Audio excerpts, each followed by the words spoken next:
Greetings and welcome to the Big Easy Sports Talk podcast. My name is Nick Garisco, and today I'm here with our producer, editor, and promoter of our podcast, Jonathan Dixon, known by many as the Piano Man. He'll be joining me during the fantasy podcast we do this summer, but today we're going to be recapping a wild NFL free agency. We'll hit on stars movement like Le'Veon Bell, Odell Beckham, and Antonio Brown, and we'll discuss what we think are the best and worst moves that teams made during the last 2 weeks. But first, we got to stay local here and talk about the Saints. New Orleans has been very active in free agency.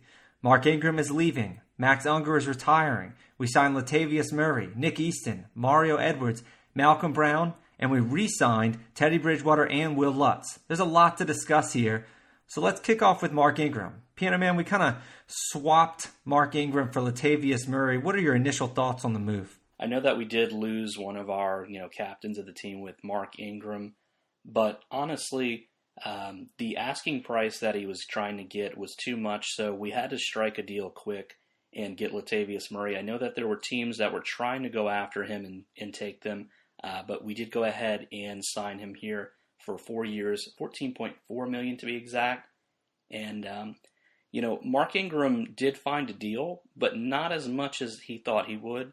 And so while he did get a little bit of a better deal, it really wasn't that much. And I think we did get a really good deal, but, it is sad to lose a captain of the team. So, what are your thoughts, about it as well?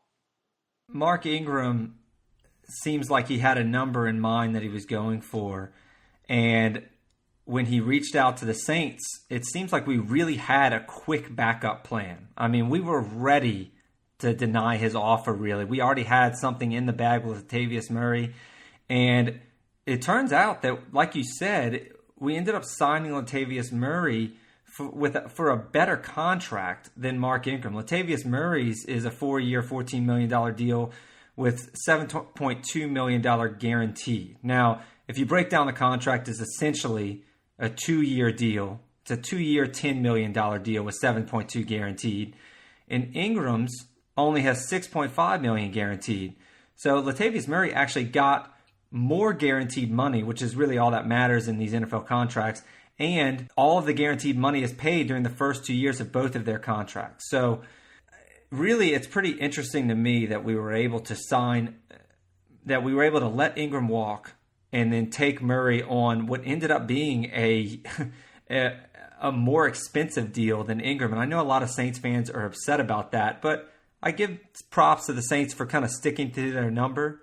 And, they gave Ingram the option, and he decided to test free agency. And, it didn't really work out for him, but the Saints had a backup plan. And ultimately, I think it's fair to say that both parties really didn't want to be together as much as a lot of the fans would have liked to think. If both parties actually wanted to be back, if we wanted Ingram back as the Saints, and if Ingram wanted to be back, I think that he really would be back, but that just didn't seem like the case. I think if you look at the deal too, that he was obviously offered this first, and he declined it. So he really bet on himself, thinking that he was going to get close to the number that he was asking. Michael Thomas and Alvin Kamara were both on Twitter trying to plead for him to stay and sign with the Saints. But, you got to go out and see what you're worth, really. And he found out it wasn't as much as he thought it was. And, that's with a lot of players really in free agency recently. Once you hit 30, really, you're not as much as a commodity as you used to be. So people are really unwilling to pay for players at that age, and I know they're both at 29 years old. So generally, this is probably going to be their last quote-unquote big contract, really, for each of them. So I think we got a fair deal in that. And Latavius Murray, very underrated player. He filled in well for Dalvin Cook while he was injured. And even in Oakland, you could tell that he was going to be a really good player. He took over for Darren McFadden and then signed over with them. So I think we have a good deal. I think people are just a little bit emotionally tied to Mark Ingram still. So I think once they see them play, they'll kind of they'll kind of get used to him, and they'll come to like him too. Right. Ingram has always been a great locker room guy, and it's going to hurt losing him. Like you said, a lot of the players really pleaded for Ingram to stay. He was really beloved by a lot of fans and tons of players in the locker room, and it kind of sucks to lose that leadership for sure. But running backs, like are pretty replaceable. And Murray, at least on paper, he has the side and speed combination. I mean, the guy's huge. And, Murray is a pretty talented runner. And he's a pretty athletic runner, too, as well. I would say that he's similar to Ingram in the sense that Ingram... what a lot of fans liked about Ingram on the field was that Ingram really never made a lot of mistakes. He was, he kind of got what was blocked for him. And he was a good solid pro who improved his receiving craft over the years, and he worked hard. And Murray kind of also gets what's blocked. He's not a guy who's going to make or create really a lot for himself. Ingram barely did that as well. So I think we're going to see more of, the system here. The cool thing about Murray is that over the years in Oakland and Minnesota, he's been dealing with some of the worst offensive lines in the NFL. And now he gets to come and play with Drew Brees and the Saints, prolific offensive line. And there could be some potential to uncover there. Yeah, and if you really need an example of, that Ingram and Kamara rock and speed, you can look at them, Murray and Jerick McKinnon just a few years ago. They were in the same type of situation with Jerick McKinnon being sort of the receiving back and him being the big rock going in toward the end zone. And he really played well. So, if we need any kind of precedent to see, if he'll work in that type of system, he's already showed it in Minnesota with Jerick McKinnon. Right. And I would say that is one of my worries. I will say that one of the reasons Adrian Peterson, for example, struggled here is because everybody knew we were going to run the ball when he stepped on the field. It was kind of a tell from a defensive perspective that whenever Adrian Peterson comes on the field, the Saints are probably running the ball. And I'm a little worried about this signing from that perspective because I do think that Ingram has better pass game chops than Latavius Murray does.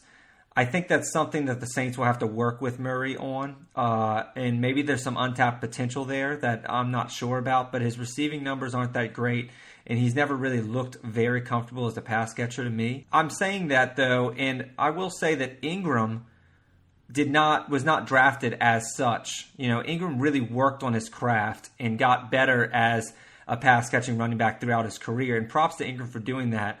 But I do think it's worth mentioning because Latavius Murray is going to need to get better in the receiving game. That way teams don't really know that it's probably going to be a run when Latavius Murray's in the game as opposed to Kamara. Yeah, there's always something to worry about when you have a new player. He's got to get adjusted to the system, but I think he'll do well. And, with Drew Brees calling audibles and different plays, I think, even though people may think that he's going to be running all the time, I think in our system, I think he's gonna, he's gonna have to work on, learning the playbook, just like Mark Ingram did. But I honestly think he'll be fine. I don't think he'll be as good as Mark Ingram per se, but I think he's not. He is an underrated player to me personally. So I think people are going to really like him. But going forward, what are some other moves that you've seen from the Saints that you like and dislike, and kind of where, our team's going forward? My favorite move for the Saints was re-signing Teddy Bridgewater. And I know that a lot of people are confused by the 1 year, $7 million deal. Why is it only 1 year? But that's mainly because Teddy Bridgewater, from his perspective, doesn't really know when Drew Brees is going to retire. Now, Drew Brees, this is the last year of his contract, but that doesn't mean he's going to retire after this year. He might come back. And Bridgewater and the Saints probably felt it was in everybody's best interest that it was only a 1 year deal to kind of feel out the situation there.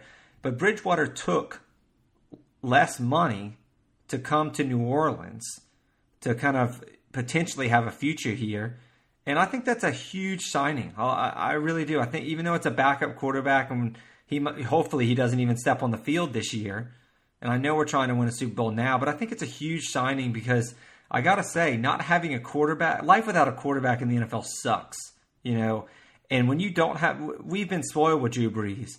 The moment that Drew Brees leaves and we're having to draft a quarterback or sign, some guys in free agency, it's going to be awful.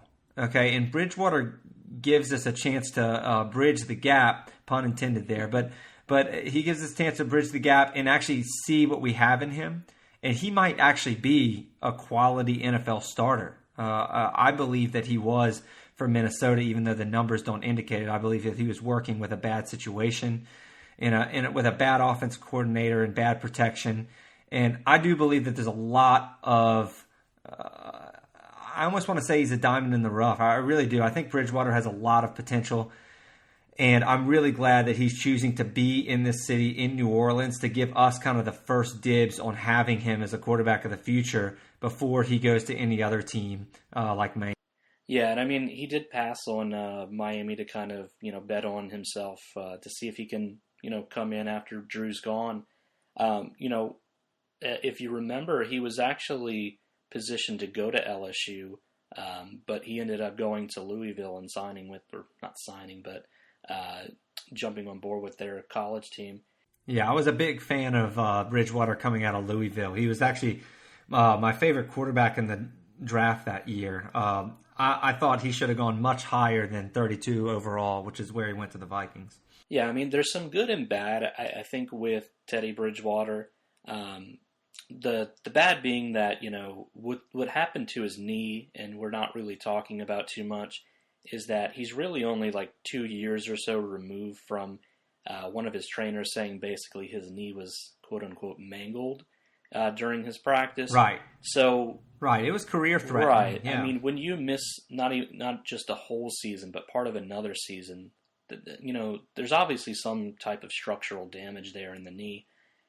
So, it could end up being where, Drew's gone, we've got Bridgewater, everything's going well, and all of a sudden he just gets a little pop in the knee, which, I mean, could happen to any quarterback. But if you are somebody who's a bit more mobile than our standard quarterback like Brees, then he's prone to take that hit into the knee. So I think we do have to worry that if we are putting a big investment in him after that 1-year contract, that, we do understand that this could all end quickly. I think he's a really good player, and I think he could help us, win a championship and manage the game and get it to Michael Thomas and Kamara and all of our stars.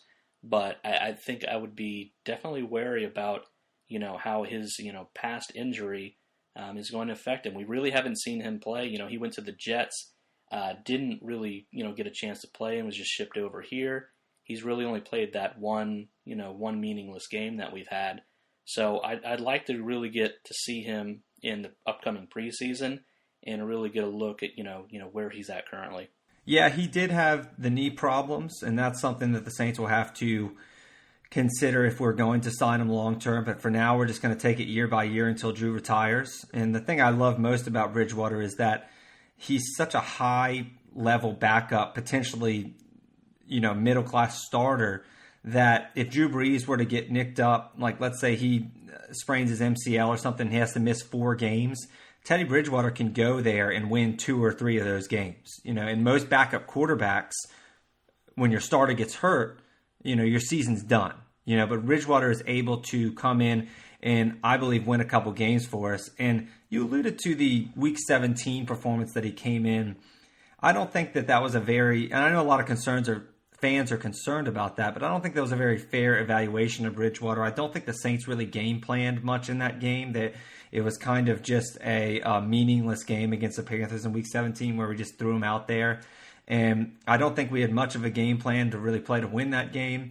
And I also, obviously, he was throwing to guys like Tommy Lee Lewis and other players. We benched several of our starters, including our entire offensive line with the exception of Unger. So it was not really a fair evaluation for Bridgewater. So I wouldn't freak out too much about kind of a shaky performance from an outsider's perspective in that game. But speaking of this offensive line, we're going to move on to one of the Saints' most recent signings, and that is center/guard Nick Easton. Piano Man, what are your thoughts on Easton? I've been reading the comment boards on the signing for Easton. People really speak their mind, and the number one thing I was watching it was specifically from Minnesota fans, is they're not too worried about him leaving. Yeah, that's the impression I get too. Well, he's not. He's a below average lineman. Okay, let's get that straight. He really is. By any of the metrics you're looking at, whether it's Pro Football Focus or whatever, Nick Easton is not graded particularly highly, and you don't want to just rely on that, of course. But I do think it's fair to say that Easton, at this point in his career, he's only had, probably 2 seasons where he's playing significant snaps here. At this point, he's probably a below average starting lineman, but he does come out a discount because he missed of all 2018 with a neck injury, for better or for worse for the Saints, whether it's good that we got a discount or bad that we're taking that risk. But offensive linemen are really expensive in free agency, as we've learned. Right. And we were able to get him as a discount. And the other thing I think the Saints were interested in is the fact that he can play both guard and center, and he's done so in his short NFL career so far. And the Saints, under Sean Payton at the NFL Combine mentioned 3 team needs specifically, and he said tight end, defensive tackle, and interior offensive line depth. And I know that Nick Easton is starting for us now that Unger's retired, but he kind of helps with our depth in a sense that he's able to play both center and guard if need be. And I do think that is one of the reasons, besides Unger's retirement, of course, but I think that's one of the reasons that the Saints were more interested in him, because of that versatility. Yeah, I mean, what are your thoughts on the Max Unger retirement? It's kind of a shock to most of the fans, just because it's coming right after free agency. I mean, what are your initial thoughts when you heard of that? I think the shocking thing about it is that we seem to be like right at the closing Super Bowl window, like right on the cusp of greatness. I mean, the way that the Saints have lost in the last 2 years in the playoffs has been so tragic and devastating, but we've been right at the doorstep of the Super Bowl. And a lot of fans, including me, are kind of considering this as our last real shot, I would say. I mean, I hate to be negative there, but I do kind of consider this kind of the window really closing this year. And so it's kind of surprising that Unger would retire right now, but he said that he had a bunch of lower body issues that he's been dealing with around his feet, and that he hasn't been able to be fully healthy for quite some time. His play has dropped off over the last 3 years, and it's been noticeable on the field. Now, I don't think Nick Easton is an upgrade by any standards, but Unger mainly, I think, will be missed from a leadership and locker room perspective, similar to Ingram. Yeah, and I think the last 2 guys, I really want to get to is the, on the defensive line, just like you were saying, to fill depth. We've got some holes on the defensive line. I mean, we have Mario Edwards and Malcolm Brown coming in. Tell me about those 2 guys and what they bring to the team. Right. I mean, we really need pass rushers to be opposite of Cam Jordan. Now, I know we're waiting for Marcus Davenport to step up there, but I'm hoping that we look for some veteran leadership there. And Mario Edwards is just kind of a depth signing there. I wouldn't expect too much out of him. I think his contract of 2 years, $5 million kind of proves that that's what the Saints are taking. I think they're taking a calculated risk here. He's a guy who was drafted pretty early in round 2 by the Raiders, and he showed promise as a rookie in 2015 before a very serious neck injury sidelined him for basically all of 2016. Now, he returned in 2017, had a decent year, but then he had a big hip injury. So this guy is, I don't want to call him damaged goods, but he is recovering from a lot of injuries early in his career, and at one point his career really was in jeopardy for the neck and hip injuries. So, but for the Saints, he's going to be a rotational lineman. Hopefully he's able to play more than the 200 snaps that he played for the Giants last year. One of the things I like about Mario Edwards, other than the fact that he has the raw potential to be, to get a great bang for his buck, but one of the things I really like about him is that he's actually able to slide in at defensive tackle on 3rd down, which will be, an obvious passing downs. He's able to slide in for DT. He's got the size and the strength to do so. He's a better run defender than pass rusher, but he's able to do that on third down, and that's going to help kind of fill the void of Sheldon Rankins kind of recovering from his Achilles injury. So it's a good depth signing for Mario Edwards, but I wouldn't expect more than that. Probably, I would say 25 to 30 rotational snaps a game. Malcom Brown, a little bigger, both in size and in role, I think. 3 years, $15 million contract. He's 25 years old. He's young like Edwards. He was also picked around the same point as Edwards. Round 1, pick 32. He had a very, very strong 2017 campaign before his play kind of tailed off in 2018 last year. I don't want to say he got benched last year, but he was averaging about 35 snaps a game in the Patriots defensive line. Weeks 1 through 15, and then weeks 16 through 20 when they went through the postseason, he kind of dropped down to 20 snaps a game. So he didn't get benched, but he did fall a little behind in the rotation, and I'm not sure why that was. It's possible he was hurt. It's possible his play dropped off a little, but he's mainly a run plugger at 6'2", 320. And this is a guy who's probably going to start for the New Orleans Saints next year and receive probably, I would say, at least 35 snaps a game. And he's a great complement to Sheldon Rankins, who's more of a pass-rushing defensive tackle when Sheldon Rankins is able to return to full strength. Malcom Brown's definitely a guy that you will see his name a lot next season, because I do think he's going to be getting about 35, 40 snaps a game in a Saints uniform. All right. And so lastly on this, what do you give as a grade, A through F, on our signings? I think the Saints have been very active, and I applaud them for doing that. They know one of the key aspects of success as a franchise is kind of knowing where you stand in terms of how near your success is. And the Saints know that they're on the cusp of greatness, and they know that they're right in that Super Bowl window, and they know it's closing shut. So we've been pretty aggressive in free agency, and we've taken some risk on players who aren't that much money, but who have shown really a lot of potential in the past, like Edwards and Malcom Brown have, and Latavius Murray has, and Bridgewater has. So these are guys that we've been able to get on the cheap. And, I actually really liked almost all the moves that the Saints have made in free agency. We've even been able to re-sign Will Lutz, too, which is another big move for the Saints.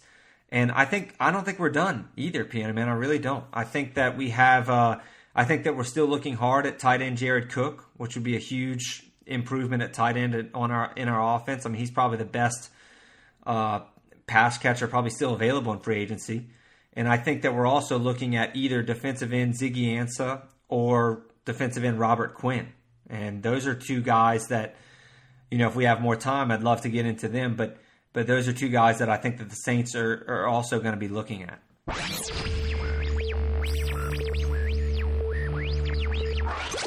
We have two defensive ends that, are still out there in free agency, Ziggy Ansah and Robert Quinn, two guys from Detroit and St. Louis who've been really great in the past. I'd say they're a bit in the decline right now, but still productive players. What do you think about each of those players? Right, yeah. Like I mentioned, I think that the Saints are still looking into them. Now, Ziggy Ansah, he visited Buffalo first, and then he came to New Orleans. He didn't sign a contract with either place. And I think the issue with him is that he's got a shoulder injury that he barely played any snaps last year because of this shoulder ailment. And that's really what you're concerned with on Ziggy Ansah is the medical evaluation and the physical there. That's why I would kind of rather Robert Quinn, and he is more on the decline, like you said, but I do think he comes a lot cheaper. He's still signed by Miami right now, so it'd have to be a trade, but Miami is looking to shop him, and Miami's really not trying to win in 2017. So they can kind of foot the bill for Robert Quinn's $11 million salary in 2019, and I see this being one of those draft swaps where maybe we send Miami our 5th round pick and they send us their 7th rounder or something like that. I think they'll try to get rid of Quinn on the cheap. And I am almost always in favor of signing old pass rushers. And I know that sounds counterintuitive or kind of sounds even crazy or sarcastic, but I actually really do. I really am serious when I say that I like signing old pass rushers because I think that the experience is so valuable These guys know the tricks of the trade. They know how to get sacks in this league. And when you could pair Ziggy Ansah or Robert Quinn, I'm kind of rooting for Quinn, but if you could pair Robert Quinn with a guy like Marcus Davenport and have them split snaps and then have that opposite of Cam Jordan, I mean, that is a trio of very talented defensive ends in all ranging in terms of age and playing style too. So that's something that really excites me, that if we had a defensive line of Cam Jordan, Marcus Davenport, and then a veteran to come in and teach Davenport some tricks of the trade like Robert Quinn or Ziggy Ansah, that would be awesome. And I think that's where the Saints should really go for on their defensive line. Right, and I've liked Ansah a lot. Yeah, and he is coming off, I think, a big injury year, so he didn't really get as much playing time as he'd like to, which means that the contract could be at a great deal for us. So, we could get a Pro Bowl-ish type of player for a cheaper cost. I don't think he would be somebody who would be making the Pro Bowl team, but I think somebody who would be underrated for this season. So if we can get somebody like that. Yeah, on limited snaps. If he's sharing with Davenport and they're both getting 35 snaps a game, yeah, he could be playing at a high level as long as he's healthy.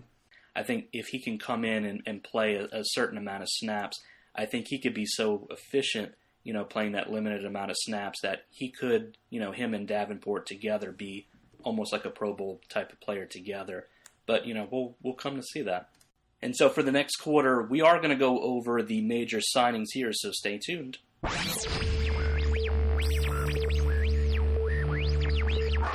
All right, Piano Man. Now, we have some huge moves throughout free agency, and there's 3 particular stars that have changed destinations. And I want to get your thoughts on all of the moves. The first one is Le'Veon Bell. I guess he finally ended his holdout, and he finally took a deal with the New York Jets. What are your thoughts on that move? Did you like it? I honestly didn't. I think it's way better for the Jets. I mean, he held out the whole year instead of getting a $14 million tender for the franchise tag so that he can get a bigger deal without having to take all those touches. So he didn't. The deal that he took is actually less than what he would have gotten along with the deal that he would have gotten from Pittsburgh. I believe it was, either for $70 million he would have gotten, which would have ended at the same time as the deal he has now. And I believe that's around 52 to 53 million. So really, he's lost 17 million instead of only losing 14 million.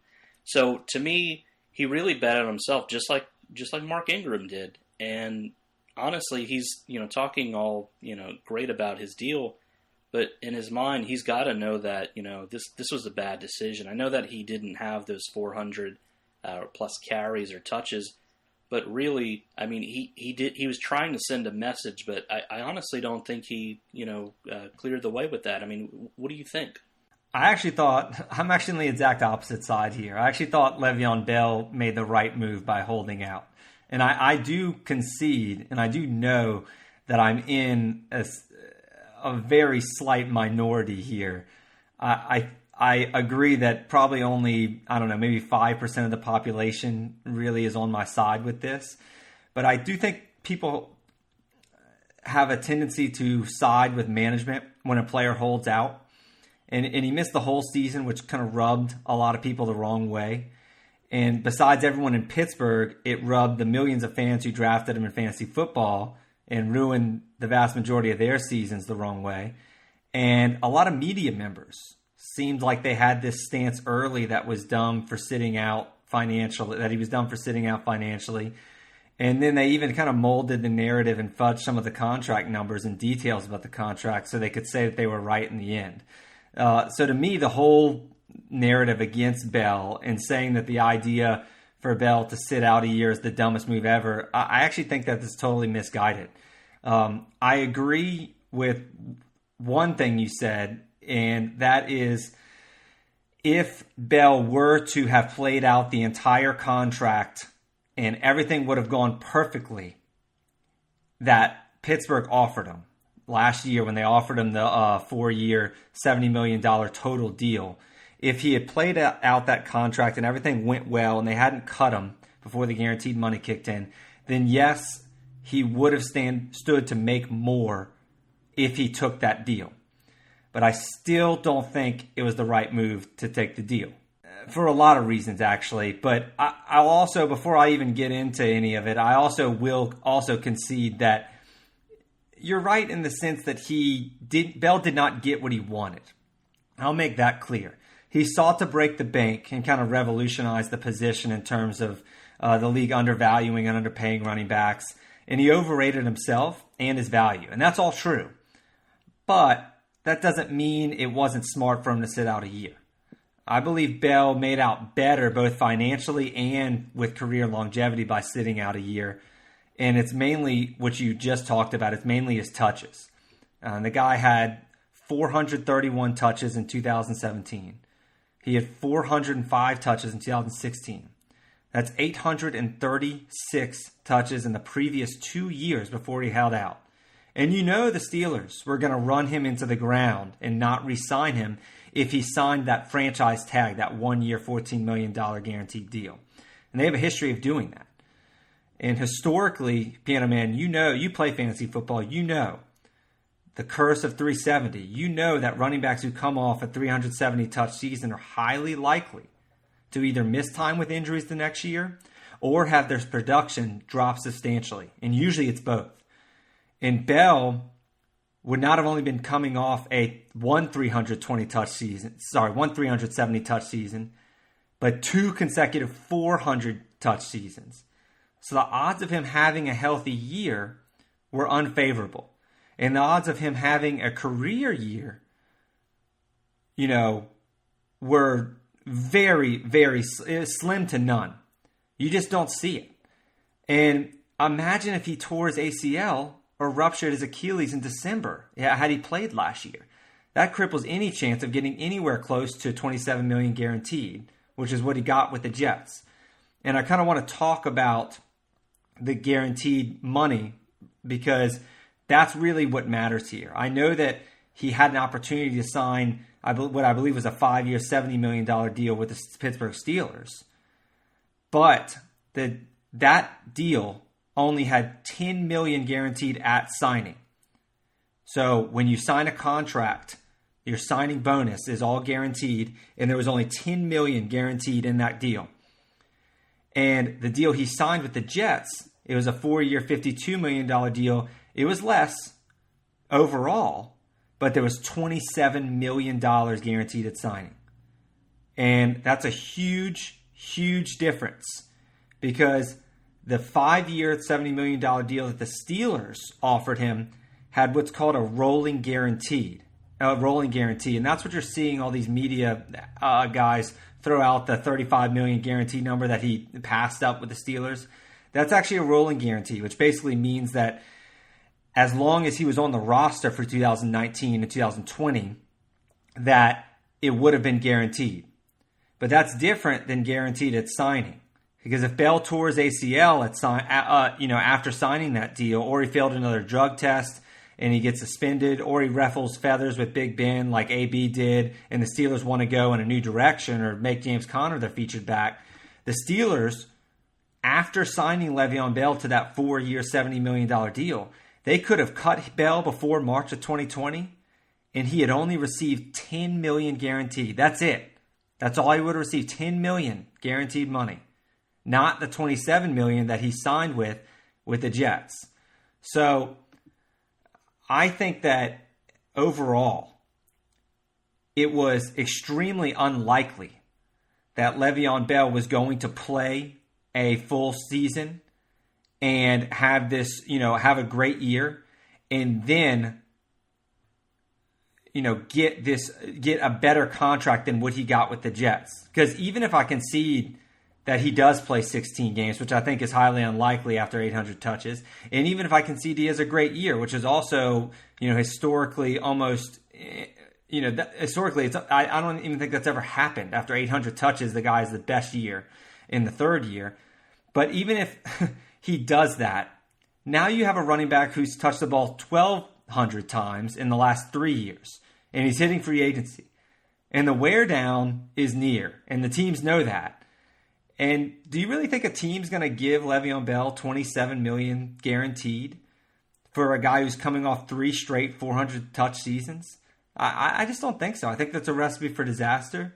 And I believe that even if Bell had a career year, which again, I can't stress this enough, is statistically and historically extremely unlikely, but even if he did, even in his best case scenario, I think the teams would be much happier had he sat out.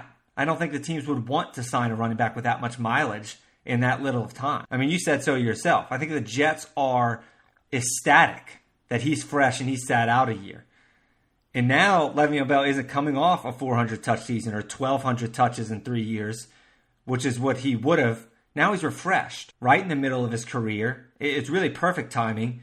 And I think it's going to enable him to stay healthy and not be worn down as quickly in the future. Because so many people are saying that, oh, he's taking a year off is dumb is because running backs' careers are short. But taking a year off actually helps him play longer, in my opinion, not hurts. Because what makes a running back career short like Le'Veon Bell's is the wear and tear and the injuries, not his age. I know it's not the mainstream or popular view, but I actually think he played it perfectly. Did he get everything he wanted? No, he didn't. Did he overrate himself? Yes, he did. But was it a good business move? Is he better? Is it a better bet that he would have wound up with more money by sitting out like he did? And was it the right decision to preserve his career? Yes, yes, and yes. What are your thoughts on that? Yeah, I mean, after listening to you, I mean, I'm coming closer to your side. I think the problem, though, that I still have is that it's his position. I think if you're somebody like a quarterback, I think that type of situation plays out in their favor just because, you can be a quarterback until now, like if you're Brady or Breeze, into your early 40s. But I think the window really closes really quickly. I mean, most running backs, they start becoming in their prime about 2 to 3 years after they start. And then right as they hit about 30, that's when they start really, father time starts closing in. So, I mean, really, there's a 5 to 6 year window, really, of you being in your prime as a running back. And, I mean, he did get an okay deal, so I don't think he got a bad deal. I think he just didn't get as much as he wanted to. But he did He did sacrifice a year of his prime, Say what you will about where he thinks he is in his prime. But he did sacrifice that. I know that he's not going to have that 400 touch season, and he'll get that recovery.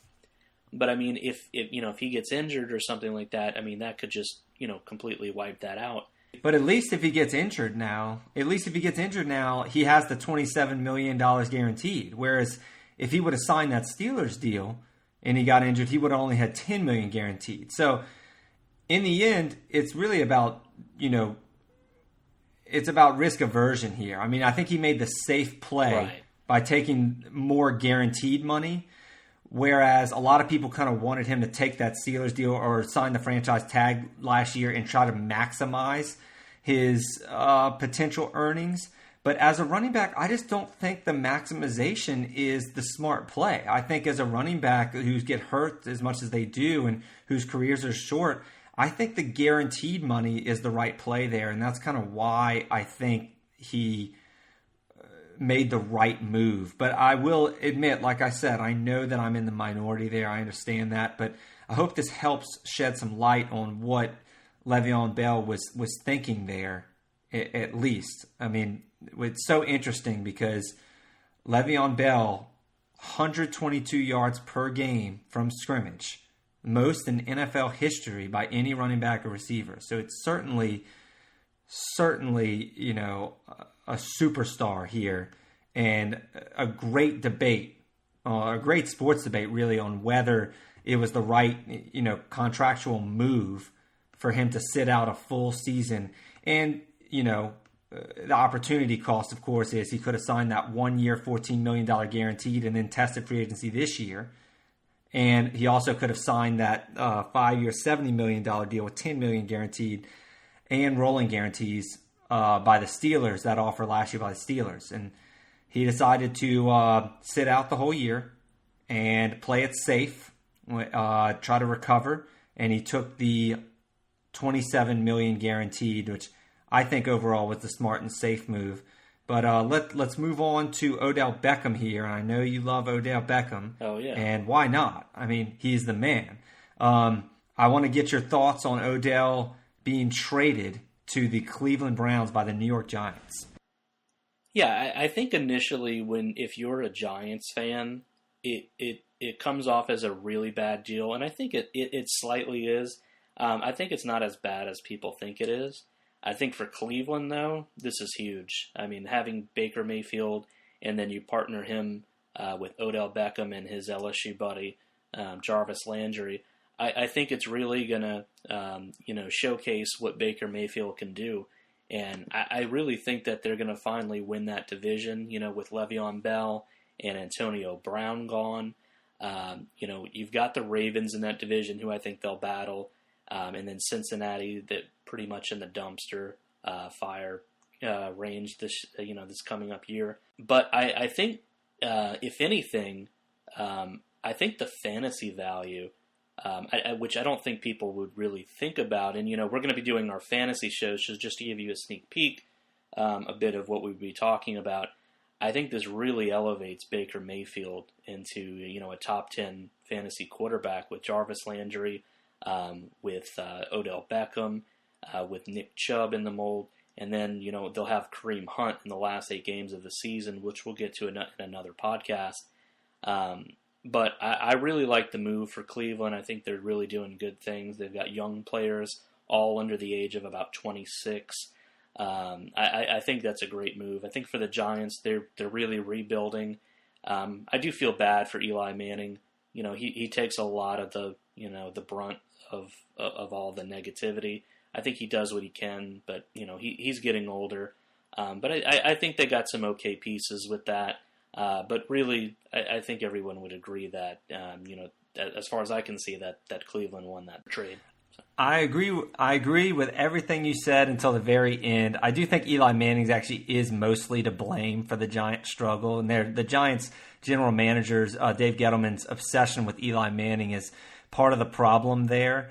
But like you suggested, the Giants, the reason they make the move is because they are fully rebuilding, and Dave Gettleman obviously doesn't see the value in a superstar like Odell Beckham, and he thinks that his off-field, or actually really on-field distractions are more prevalent than his talent, which is incorrect and false. And I do think the Odell Beckham trade is going to prove the Giants to be the dumb team in this. I think that's pretty clear. Even if you ask Giants fans who are probably pretty biased towards their team succeeding, I think most Giants fans are ready for Eli Manning to retire.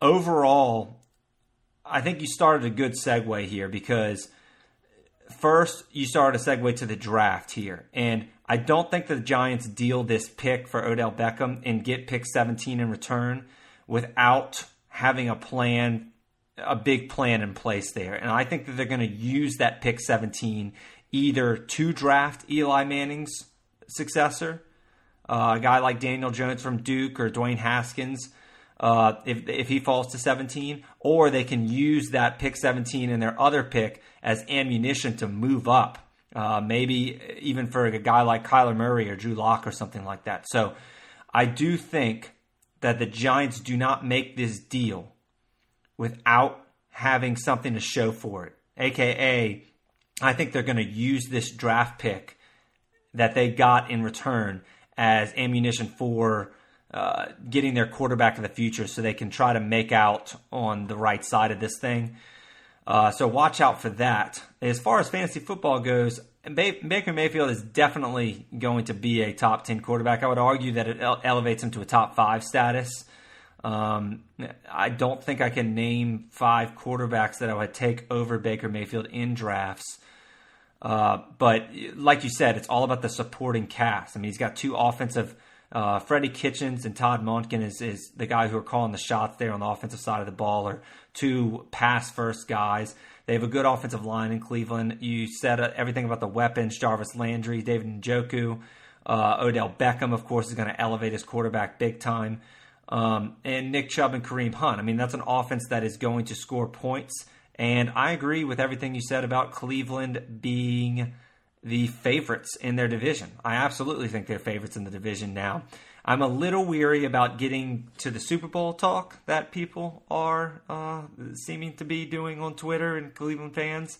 I'm not quite there yet with Cleveland, but I do think that they are obviously on the up and up, and it could be a number of years before they really are Super Bowl contenders. It could be as early as 2020. I don't think that they're going to quite be Super Bowl contenders in 2019. I do think they're a little too young. But like you said, I mean, this is exciting for Cleveland. This is exciting for fantasy football too. The hardest part about fantasy football is going to be how to evaluate Odell Beckham in this, because here's a guy who's going to a much more efficient quarterback in Baker Mayfield, and better quarterback. He's going to be able to get him the ball at a much more efficient rate and put him in more position to make plays. But he's also going to a place where he's not the featured target. I mean, we just mentioned all those weapons that he's going to have to compete for targets with, and that is going to make getting, good fantasy stats a little more difficult. So there's kind of a trade-off there, and ultimately I think his ADP kind of, as average draft position, kind of stays the same as it would have been if he was the Giants. I think he's going to be like a mid-second round pick. So that's how I feel about the fantasy perspective about it. But let's move on to another guy who you could argue, has huge fantasy implications, is Antonio Brown. And before we kind of talk about the fantasy implications, I want to get to the reality implications here. And Antonio Brown gets traded to Oakland, and the compensation wasn't that great. I mean, it was a third round pick and change. Right, I think third. But they did right, and they got the Steelers to pay for a lot of his salary. So I mean, this is a case where the Steelers and the Giants really wanted to move these receivers, Piano Man. I mean, they really thought they were going to be character concerns, and they really wanted to get them out of the locker room, and they were able to sell them, for lack of better words, for to other teams for lower compensation than what their talent is suggesting. And I get that Antonio Brown is old, but or I wouldn't say old, but he's on the wrong side of 30. But I get that Odell Beckham is kind of a head case, I guess, on the field, and maybe he and Baker Mayfield do clash. They do have two big, bold personalities. I'm sure they'll get into it at one point. And maybe Antonio Brown will with Carr. And, that can divide a locker room, sure. But I want to get your thoughts on this, because it does seem like not a lot of compensation to be giving to Antonio Brown, who's really been the best receiver in the NFL for the last, 5 years. Right. I think Oakland made off pretty well in this deal. We haven't been able to say that about too much about Oakland making good deals lately, getting rid of Amari Cooper and Khalil Mack. Right. We'll see how that ends up. But, Oakland's trying to rebuild, and, I don't know if it's going to be with Derek Carr. We'll come to see that.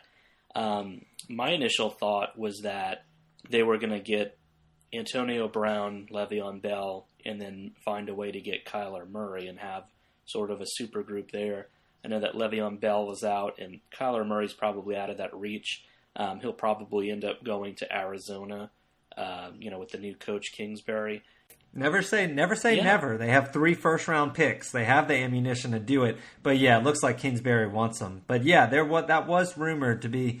Oakland did seem to be interested in all those guys. And it's kind of strange, though, right? Because if you're rebuilding, it would seem like you wouldn't want to be dropping a pretty penny on all these players who kind of have a really impact now.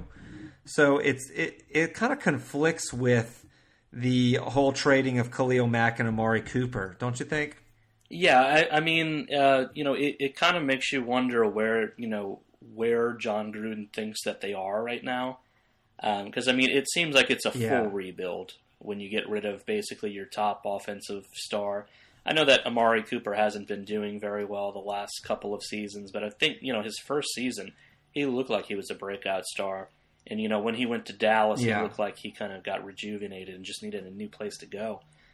Khalil Mack, too, As soon as he went to Chicago, he became almost an MVP candidate. So, those players that left really, I don't know what their thoughts of John Gruden were, but he's really going to have to, change that locker room of the guys who are there, or, just get rid of pretty much almost the whole haul. It seems like it's going that way where, we're going to see an almost completely new team than, just last year. I think that the Amari Cooper and Khalil Mack trades were less on Gruden and more on Mark Davis, the owner, having a tiff with, for everything I've read, he had a tiff with the agent. Amari Cooper and Khalil Mack had the same agent, and Mark Davis hated that agent and swore that he would never sign another player who's represented by that particular agent. So I think that was one of the reasons. And if you look at these Gruden pressers, especially with Khalil Mack, he gets so infuriated when you ask him about Khalil Mack, and it almost makes me think that he was not on board with the decision, and he was forced. Mark Davis kind of forced his hand. I know a lot of people like to think that Gruden has a lot of power there, and he does, but he is less than a lot of people think, because Mark Davis is the son of Al Davis, and you know how Al Davis called the shots, so he's kind of groomed in there. And they just hired Mike Mayock, who's got strong opinions of his own. So I want to address one point that you said at the very beginning of your answer here, and I think you really hit you really pinned the tail on the donkey with this right here, and that is Derek Carr. We do not know, and neither do the Raiders, I think, if Derek Carr is the future of that team. And I think that this Antonio Brown trade and this Tyrell Williams move to get Derek Carr receivers, I think that this, and signing Trent Brown, the left tackle, to a huge deal, I think this surrounding Derek Carr with weapons is kind of Derek Carr's last chance by saying, you know what? We're going to surround you with weapons. Prove to us that you can be the guy, and if you're not, you're done here. We're doing a full 10-year rebuild, so we're gonna draft Tua next year. Or we're gonna try to tank for the Clemson guy, Trevor Lawrence. So it could be anything, but I ultimately think that this is the make or break year for Derek Carr, and I know a lot of people use that term loosely, but to be honest, I think that if Derek Carr doesn't have a lot of success this year with these newfound weapons like Antonio Brown, I do believe that Derek Carr will be not playing for the Raiders in Vegas. Yeah, I mean, I think this is his audition. It's his absolutely. I think that's the main reason they got Antonio Brown. Right. I think he either is cut at the end of this year or traded, or he gets a new contract. Yeah. Not to mention they're trying to also bring in stars like Le'Veon and Antonio Brown, just because they're moving to Vegas and they do want to get kind of that fan support going to Vegas. So that could play a role, the monetary aspect of it, from Mark Davis saying, hey, give me some superstars, let's put some more fans in the seats, for the Vegas move, and get fans kind of amped about that. But yeah, that's the three biggest stars, and of course we'll talk about all their fantasy football perspectives later in the offseason during the summer. But for the last quarter of this show, we're going to talk about the best and worst moves we thought of free agency right after this.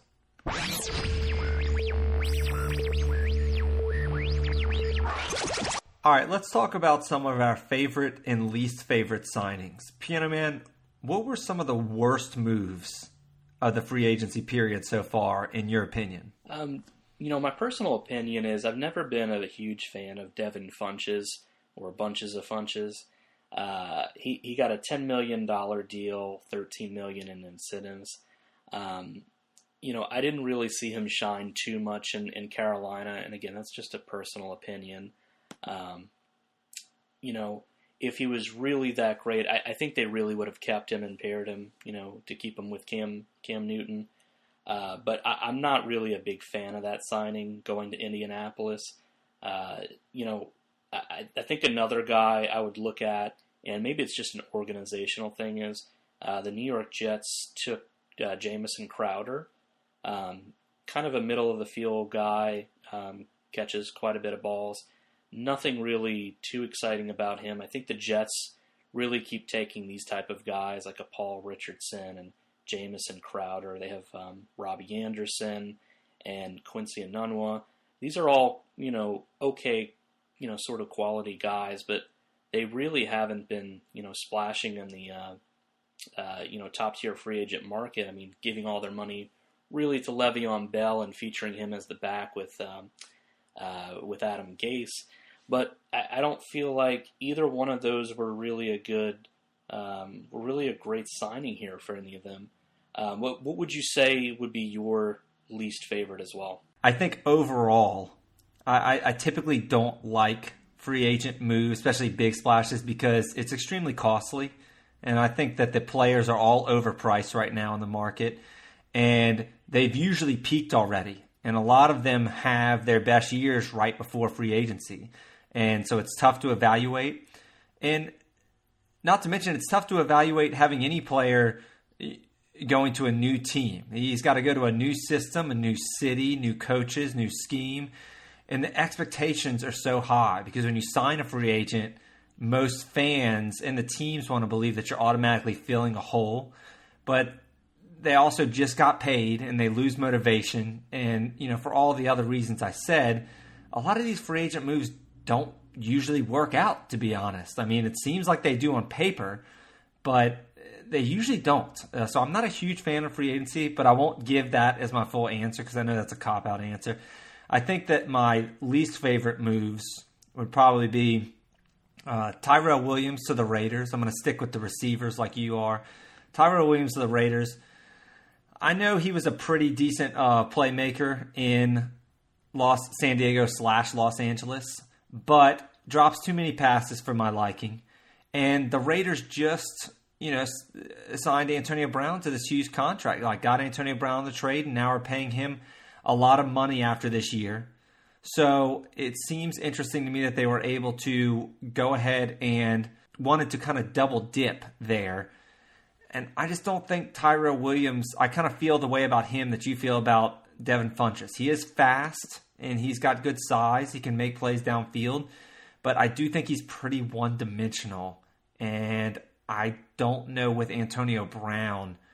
I just don't see the need there for the Raiders to give him $22 million guaranteed when they're already devoting so many resources to Antonio Brown after this year. So that was probably my least favorite signing. Anthony Barr to Minnesota. Listen, I don't know what it is. And, I watch a lot of NFL football. And I watch a lot of film with these first-round prospects. And Anthony Barr was a first-round prospect. And I just don't get it about Barr. I really don't. I mean, I'm not an NFL scout by any means.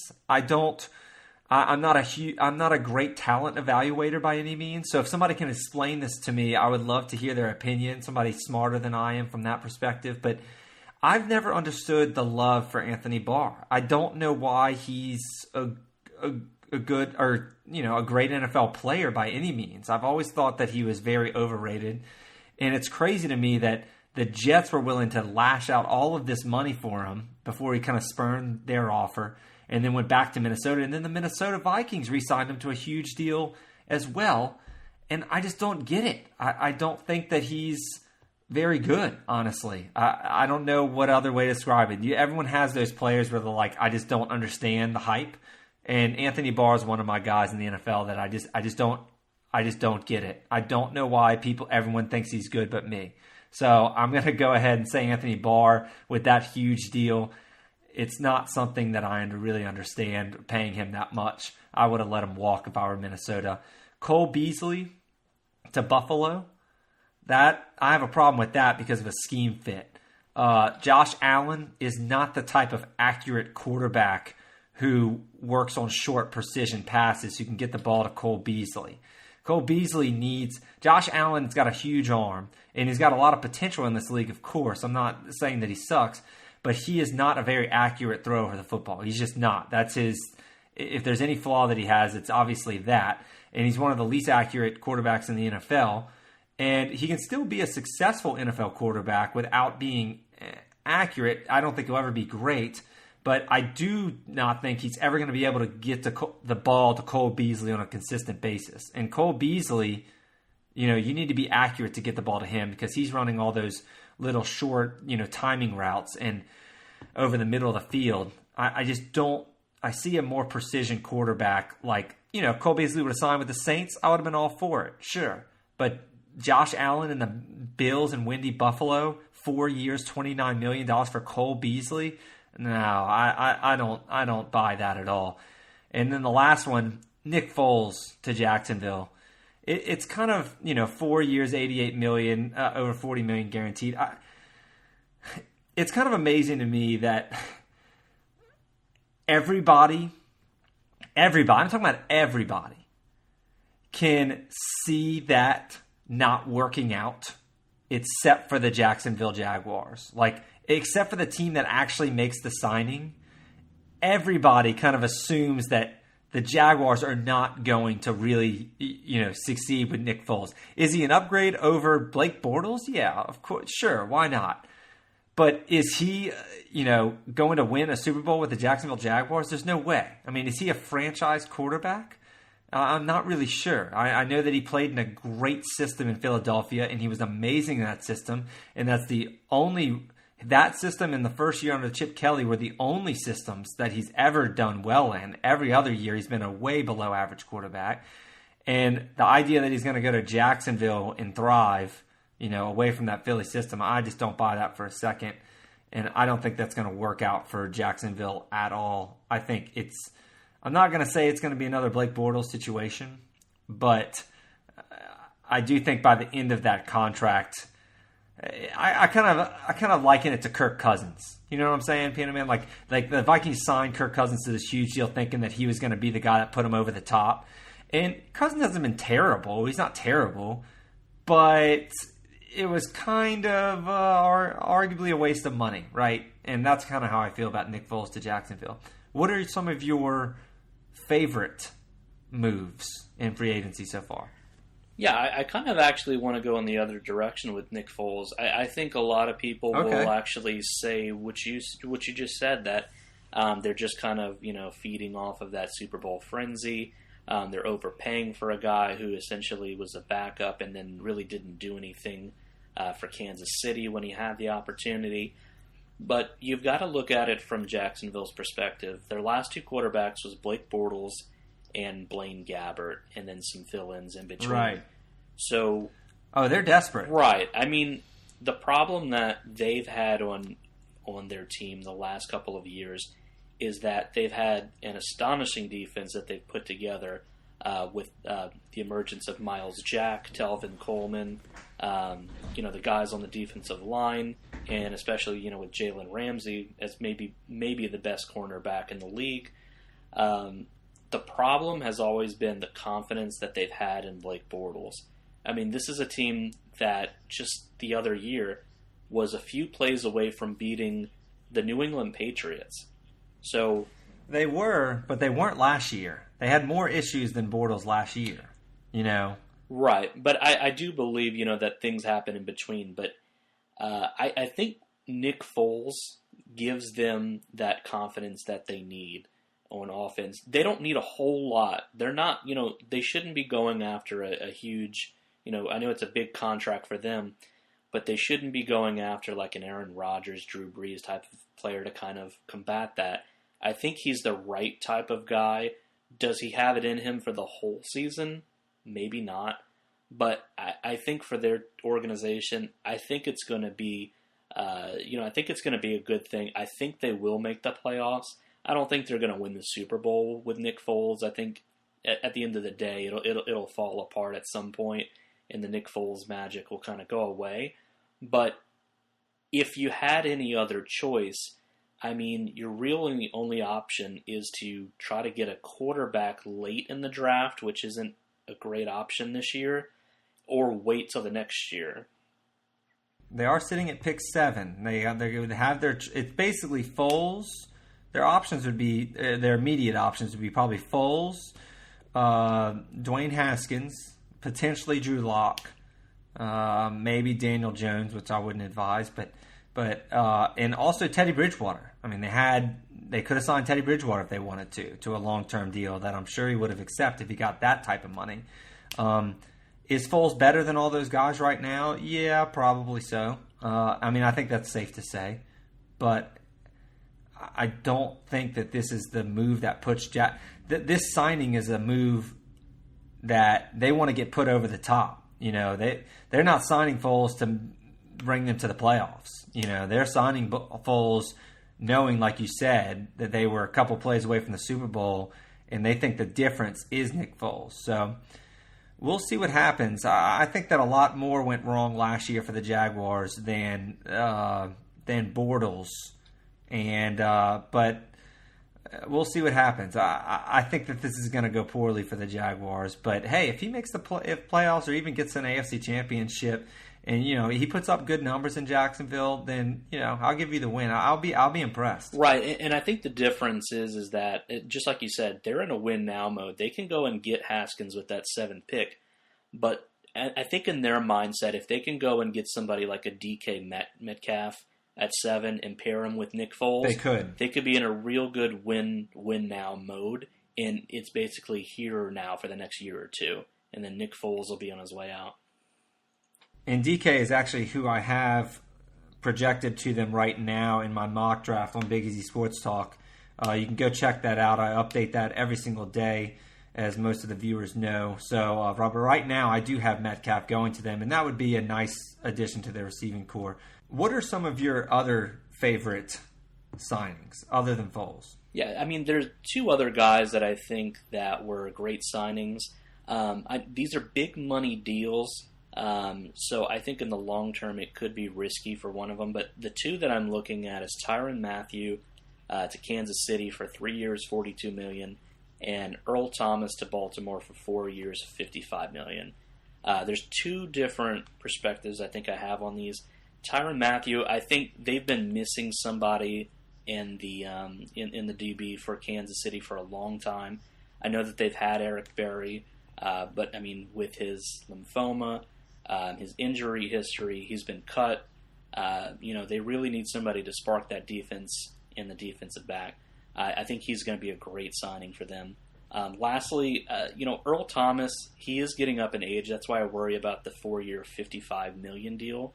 I honestly don't think he's going to last more than 2 years. I mean, he just had a significant injury this year, and I'm surprised he got what he got after having that injury. I didn't even know if he would.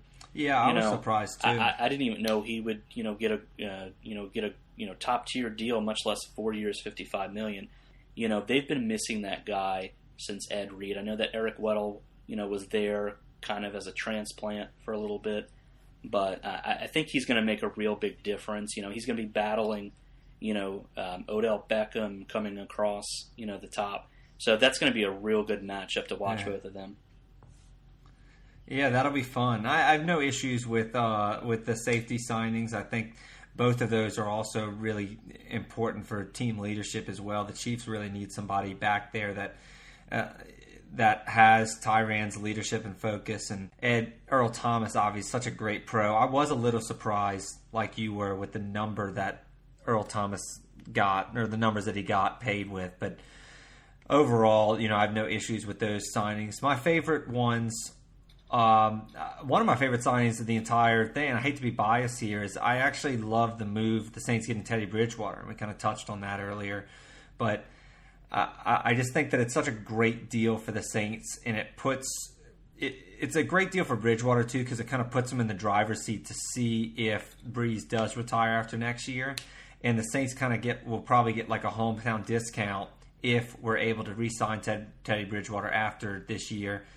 And he's just when you have a quarterback who's that good or that talented, like I believe Teddy Bridgewater is, it's just a good idea to keep him close to your vest. So overall, I just think quarterback's such a valuable position that you never know what we could be using Bridgewater for, and you never know how much of an impact he might make, when Drew retires. So I think that's an underrated deal. He's not going to help us win a Super Bowl immediately this year, but I think it's an underrated signing by the Saints to help keep him here for the future. The Browns getting Sheldon Richardson and Olivier Vernon on the D-line. That is substantial because you know what I always say, Piano Man? I always say, 3 requirements to win a Super Bowl. You have to have a quarterback. You have to be able to pressure the opposing quarterback, and you have to be able to protect your quarterback.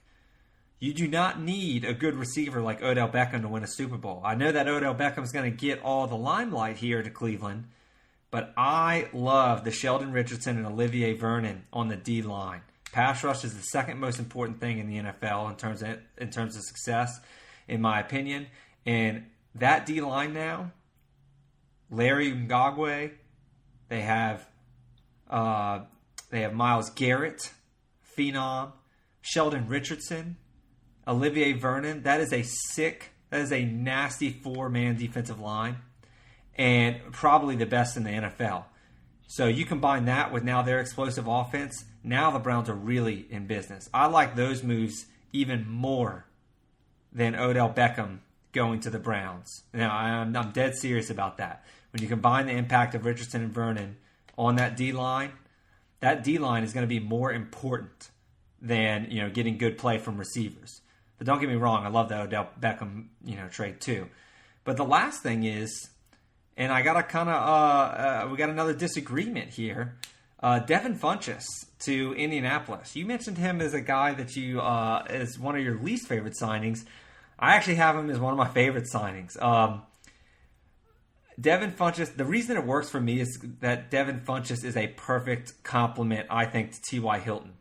And the Indianapolis Colts really had a tough time finding a second receiver last year outside of T.Y. Hilton. So Eric Ebron had this big year, yeah.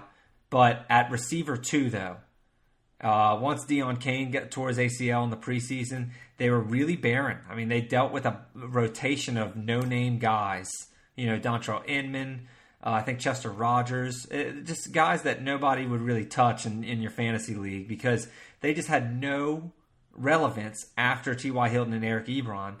And now they have a name to throw in there, a big body, Devin Funchess, that's going to provide some stability, who's the exact opposite player as T.Y. Hilton. Hilton is fast and small.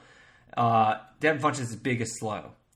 And I'll admit that Devin Funchess is not a very good player. I mean, he's not a very good starter. And I see what you're saying about him being, an overrated player. And I tend to agree that Devin Funchess he's not very good. He drops too many passes. He can't separate worth anything.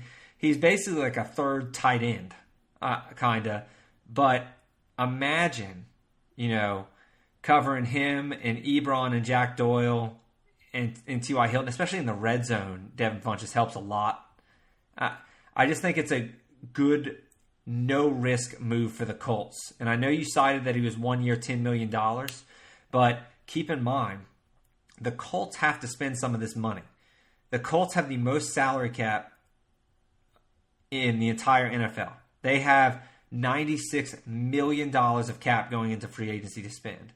So if you take a guy on a 1 year rental, that's the type of free agency I'm looking for right there. Because now you got a player who's in a contract year all of a sudden. So now Devin Funchess wants to perform for you because now he's trying to test the market next year too. And if he works out for you, great, you can re-sign him. But if he doesn't work out, guess what? You still have $86 million to spend in your salary cap. So I actually really like the Devin Funchess move, even though I will concede that he's not a very good football player in terms of relative to being an NFL starter. I don't think he's a very good wide receiver. But Andrew Luck, he can make them good, and it's better than what they had last year.